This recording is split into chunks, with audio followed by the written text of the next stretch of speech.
Nazlım benim, ay ışığım, gecelerim tek çırağım.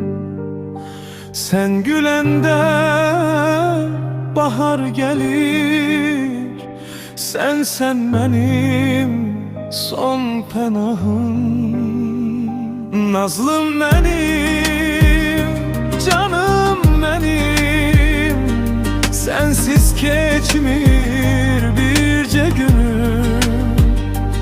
Yüreğimde tek adın var, sen benimsen ben de senin.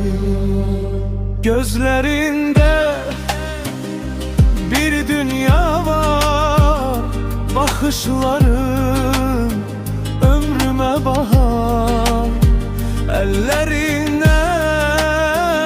tutup bir gün kurarık biz sevgi diyar. Zaman geçse, yollar ayrılsa, kalbim seni yine çağırsa, bin ömürde